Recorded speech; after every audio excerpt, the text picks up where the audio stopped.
Good evening, viewers. Welcome back to another live session on our Real Talk. I, Anuradha, a corporate communication coach, entrepreneur, and author of my book, Easy English, would be glad to host the show today. Well, as I told you before, this forum is initiated to transform education by sharing ideas for change. We are committed to facilitate learning, teaching, and sharing wonderful ideas and mixed practices with the world.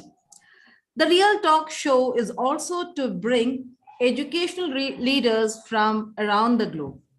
So today I'm back with another amazing guest speakers, not one, there are two speakers on eve of World International Day. So today the guest speakers are Rajiv Ambat and Ignatius Raffel. So before we invite them, let me let you know who they are. So about Rajiv Ambat, he is a CEO and founder of Nuvo Center for Obesity, Lifestyle Disorders and Research. He's a nutritionist, biomechanics expert and diabetes educator, affiliated to All Indian Association of Advancing Research in Obesity and Underworld Obesity Federation. He is certified in human psychology from Harvard Med School and is an upcoming author of the book, The Midriff Crisis. An avid reader, a proud bookworm, and a gym rat. His vision is to transform 1 million people and help them tide over lifestyle diseases in the next 10 years. We also have another speaker, Ignatius Raffel. So I would also like to tell you about him. He is a deep sleep coach. Let me do this thing. Yeah, he's a deep sleep longevity coach. He's the author of the book, The Deep Sleep Formula. He believes that we are here to live our life to the fullest, and anything less is an injustice to our creator. Part of the personal and organizational development space since 2001. He's ventured into deep sleep and wellness space from mid-2020. Over 30 years of management experience. He's a practitioner of heartfulness meditation, Reiki, yoga, NLP, past life regression, primal painting, and many more healing methodologies. He's coaching entrepreneurs and professionals for several years and finds that sleep deficiency is a silent killer to this stressed out community.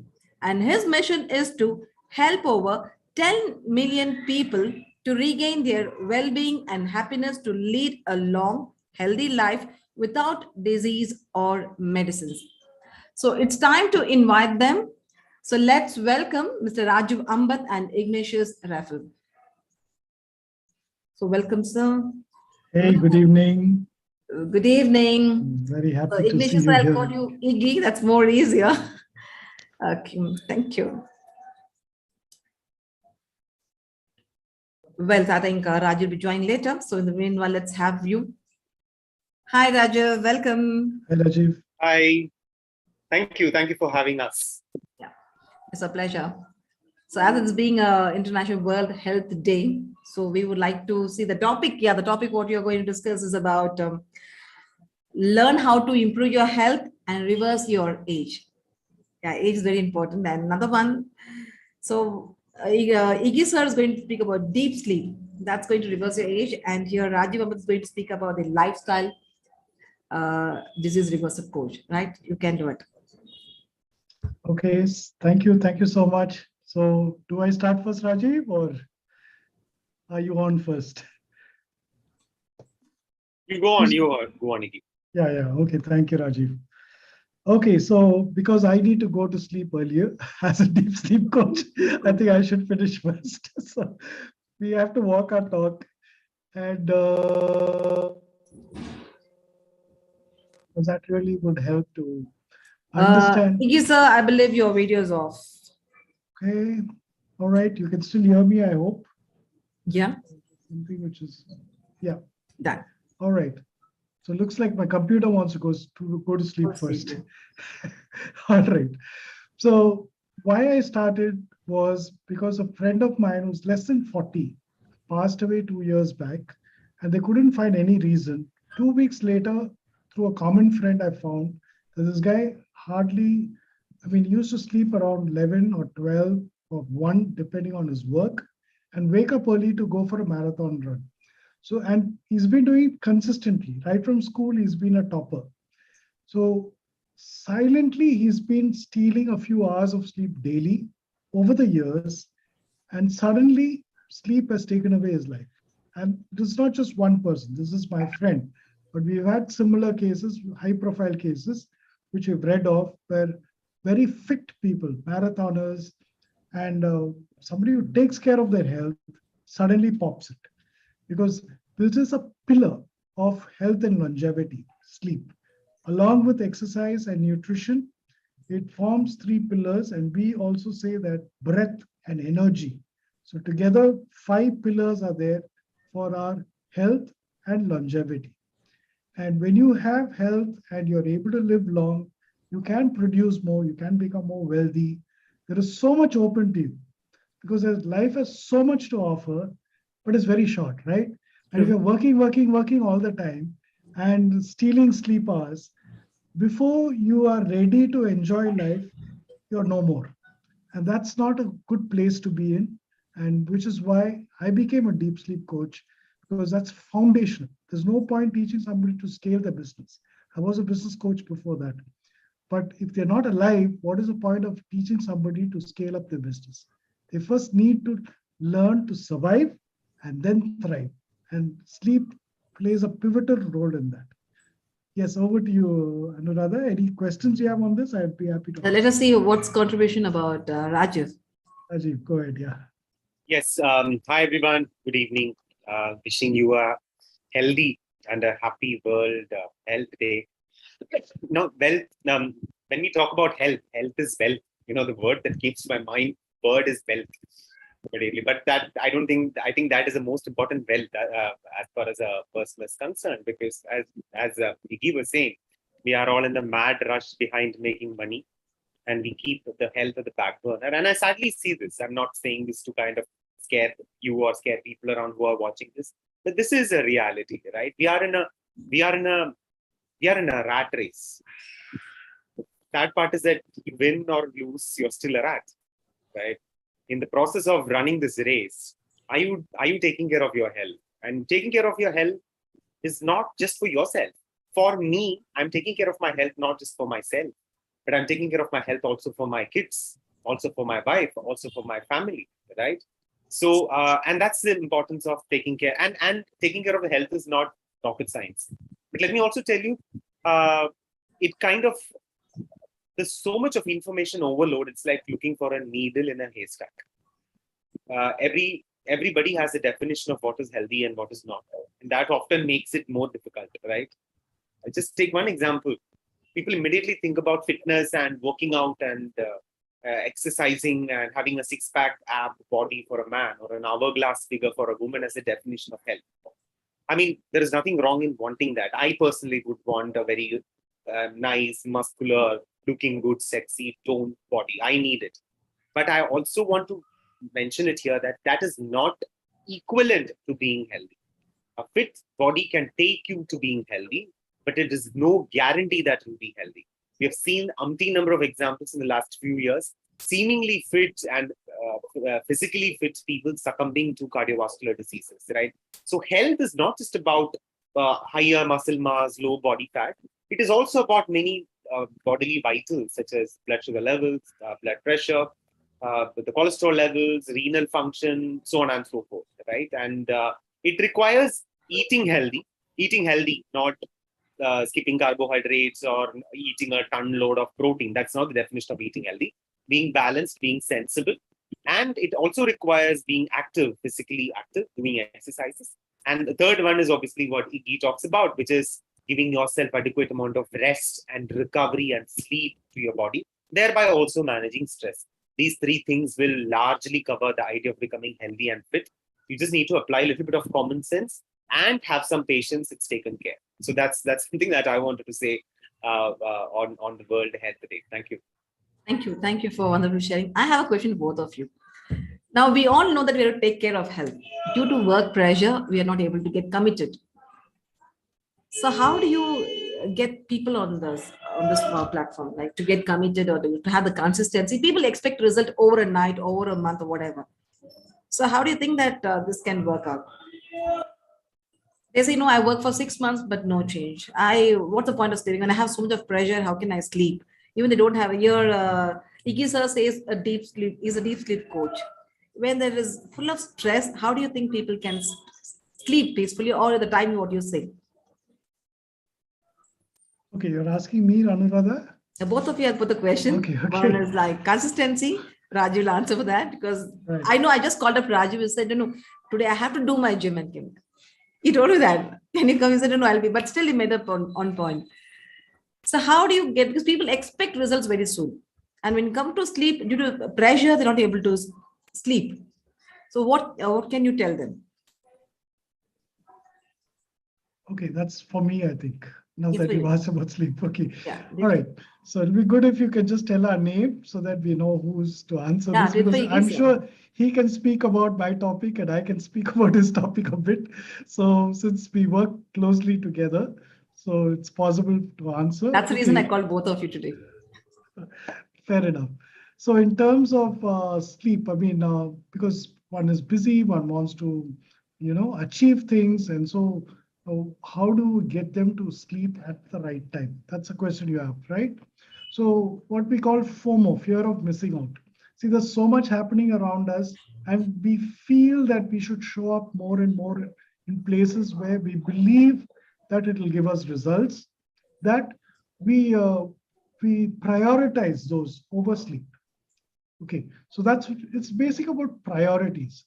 Once you've had a pain, you've had an issue, you had to go to a doctor, or you've seen a loved one, closed one, die early, or suffer early, then immediately it hits you. Can happen to me.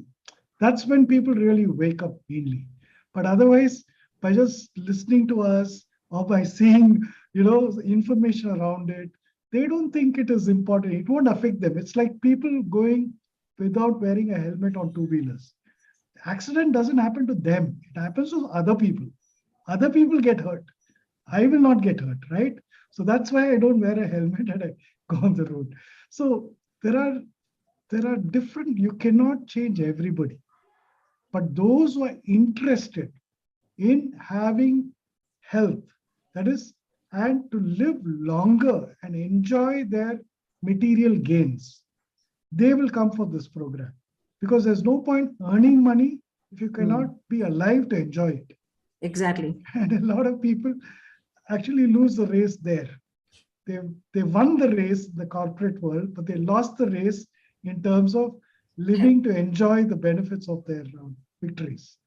So, Well so said. that's something that they can balance out. And so we bring it to them. So it's not possible to guarantee everybody will change, but those who look for who are in the long run, they will definitely. Short run people will burn themselves out. Long run people will do the right things to make themselves okay, and they'll make the right choices. Thank you, sir. Yeah. I hope you have answered the questions. And Raju, there are two questions for you. Can I? Yeah, sure. As I told you, the question is here, because as I said, you're a diabetic reversal or management. They asked the first question is that, how do you check if he or she is eligible for diabetes reversal? Okay. First question. Okay. Do you want me to answer that and then Yeah, then I go second one. Yeah. See, okay. There is no question of eligibility for diabetes reversal. If a person, when I say you, and I'm talking about a person, if you have diabetes, it needs to be managed. There are no two ways about it, right? And if you are lucky enough, wherein your body is responding faster, your metabolic parameters are such that your genetic parameters are such that your body would respond back and would help in improving the insulin sensitivity. I'm talking about type 2 diabetes. Then your body's insulin resistance will come down and body's ability to manage glucose will improve, which is basically what is diabetes reversal, right? So there is no question of diabetes reversal. It's, it's like asking, are you eligible to do lifestyle management? Everybody, it's not about eligibility. It's a minimum requirement that, according to me, that everybody should take care of their health, and that's because we also live in a very interdependent society. It's important that wherein we all are interdependent to each other's life, right? Let it be, we live in that kind of a family structure. So I think it is not eligibility; it is more about what is doing the right thing to take care of the health. And if there is, and that's true not just for diabetes, right? If a person is diabetic, the person has to have medications, right? If it is uncontrolled diabetes, it needs to be, a person has to take medications. If a person is having uncontrolled blood cholesterol levels, the person has to take cholesterol medication, right? Either change your lifestyle. Maybe with lifestyle change, you will be able to bring everything back to normal. In which case, maybe you are not lucky. Maybe you are lucky that you don't have to have a medicine. But maybe you are able to do only 50%, bring it down. Maybe you might have to have a medicine, but the silver lining is that you probably need to have much lesser dosage of medicine, right? So I don't think it's about eligibility. It's about, if you have a lifestyle disease, you need to get it managed. And even if you do not have a lifestyle disease, you need to manage it such that you don't get one in future. Okay. I hope they are clear with this. So why are you, what is this? Can you just position yourself? How do you position yourself, Rajiv? You're called as lifestyle? I call myself a lifestyle disorders reversal. Okay, so could you please explain about that disorders reversal? What are lifestyle disorders? So when we talk about all sort of diseases that we see around, right? Most of them, I'm talking about most of them, not all of them, but most of them, I would say in my experience, more than 95% of them stems from either of these three: insulin resistance or low insulin sensitivity, which is basically what diabetes and PCOS is in some manner; dyslipidemia or high cholesterol levels; thyroid disorders to a certain extent, not all sort of thyroid disorders, but certain kind of thyroid disorders; PCOS, I already mentioned; fatty liver; uric acid in certain cases; hypertension; cardiovascular diseases. All of this has some relation to the kind of the lifestyle. When I talk about lifestyle, I mean all the three that I earlier mentioned: nutrition, lack of physical activity, or lack of sleep, or extreme high stress, or not managing, giving rest and recovery to the body. These three parameters will contribute to either of these things, right? And from there, it kind of becomes progress to next level. For example, if a person is diabetic, it is unmanaged, it becomes nephrotic. It starts impacting kidney. It becomes a diabetic nephropathy. Then the problem is no longer diabetes. We have a much bigger problem to manage, which is kidney disorder, right? Which is a lot more complicated, lot more lethal with regards as seen as a disease, right? So, to answer your question, I call myself a lifestyle disorders reversal coach. I basically help people manage, and in certain cases, even reverse these lifestyle diseases to a reasonable extent. What I mean by reverse is that possibly even reduce the dosage of medication, but that needs to be done in a structured, scientific manner. The dosage of medication needs to be reduced by a physician or a certified doctor. So we would facilitate the lifestyle change for that person so that that person can achieve that. So that's what I mean by a lifestyle disorders reversal. Thank you, Rashid. I think clear, elaborate explanation here. Okay, thank you. Iki, so there's a message popped up right away. Okay. She says, sir, I'm 23 years old. To Iki, sir, 23 years old. I eat well and I sleep always. Is it healthy or not? Sleep always. Yeah, because even wherever, like even while traveling, she sleeps. She says that at times, even in the evening around 7, I sleep. And again, I go back to bed by 10 o'clock. I'm just 23 years old. And she also goes to gym. I think both are related to Ria. So I go for, after coming from gym, I just want to have a nap. So is it good or not? The question is here. So anyone who sleeps more of your age, that is 23, who sleeps more than 9 hours a day, has what's called hypersomnia. So that cause can be many things, but it needs to be investigated. You cannot just let it go. So I suppose Rajiv can come in about how exercise and nutrition can help her, but oversleep is as bad as undersleeping. So currently you're suffering from oversleeping. It is a disorder. It needs to be corrected. Rajiv, you have any thoughts on that? Yeah, absolutely. So nutritional deficiencies can lead to extreme fatigue and leading to always feeling tired and wanting to not move around and things like that. So even hormonal imbalance. So nutrition, when I'm talking about nutrition deficiency, I'm talking specifically about B vitamins. Okay, lack of B vitamins can lead to these kind of always feeling tired.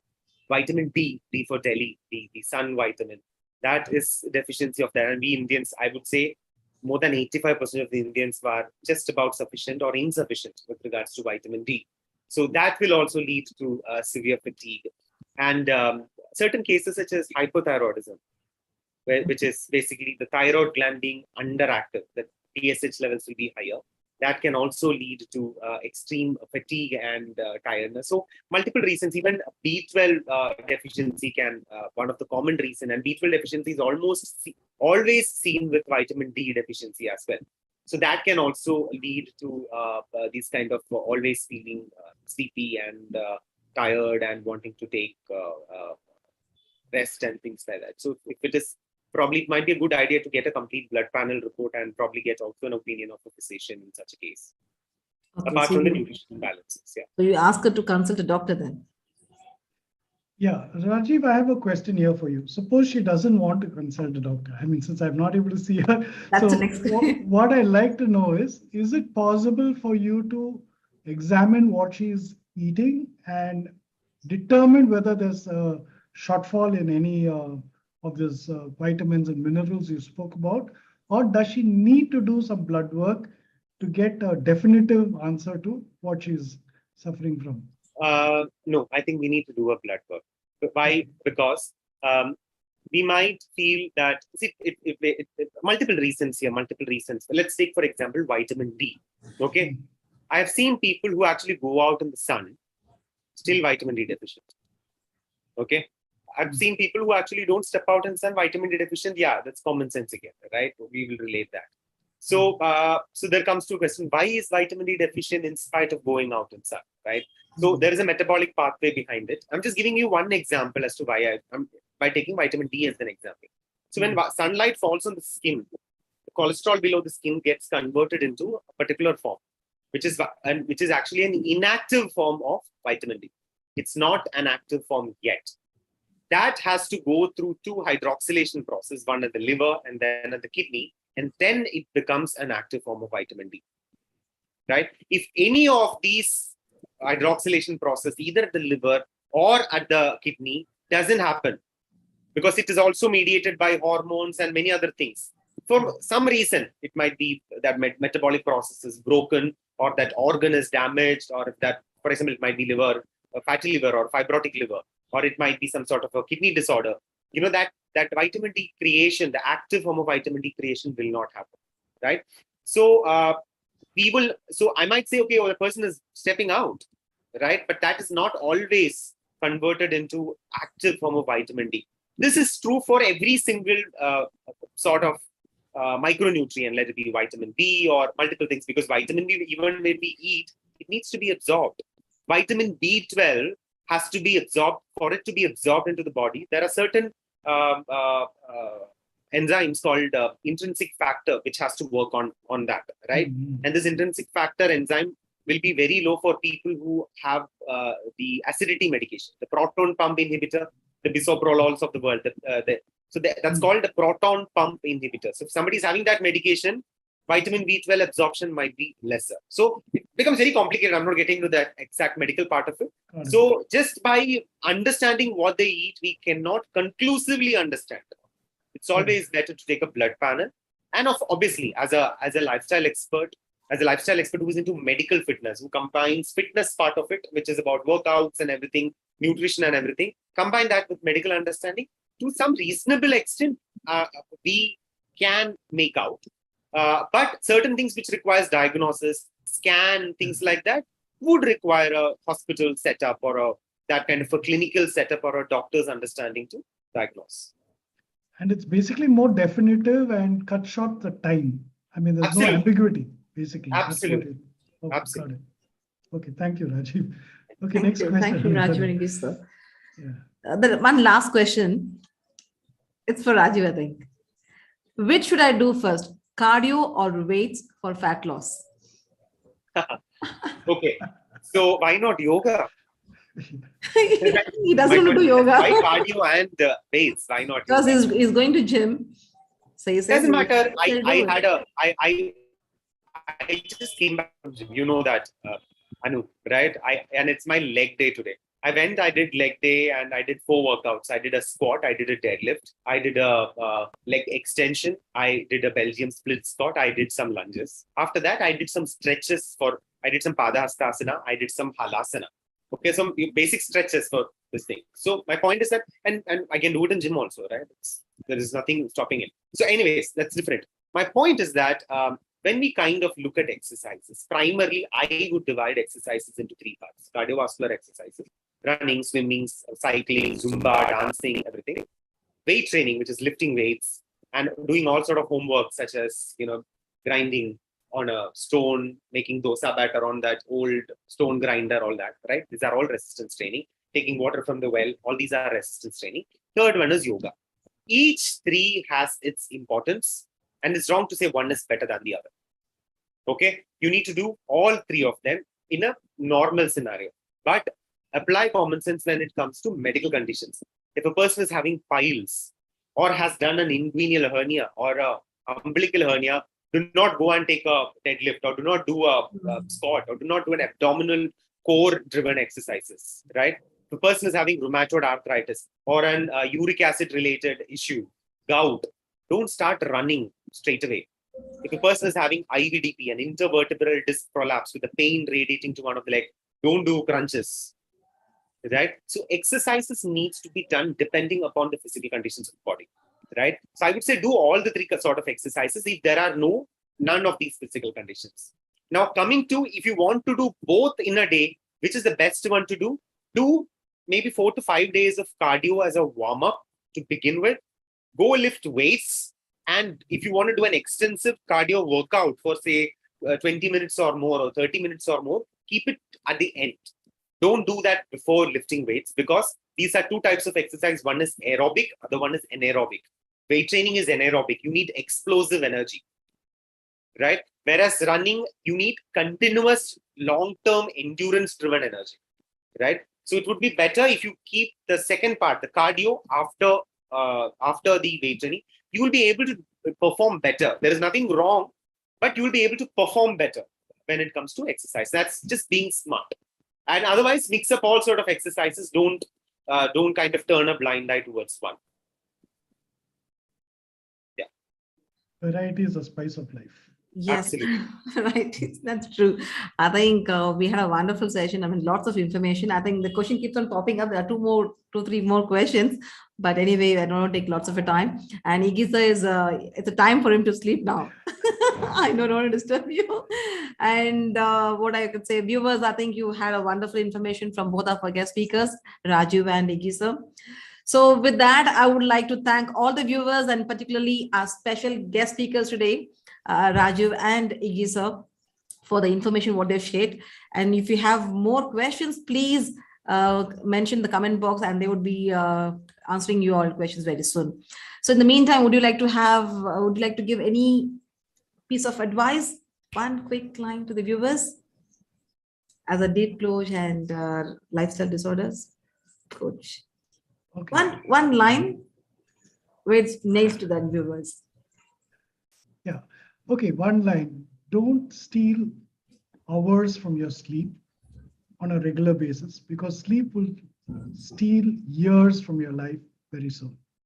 Thank you. Thank you. That was lovely. Rajiv? Right. In fact, I have 2 lines to say, 2 different quotes. Okay. Pardon me for that. One, I'm a big fan of sustainability. The name of eating healthy. If you can't have a piece of cake because it's your loved one's birthday, there is no point. And according to me, you're not being healthy. You're not being mentally healthy, right? So you also need to learn to live in the present. So I would say that there is no point living every day for a tomorrow and never ever living a today.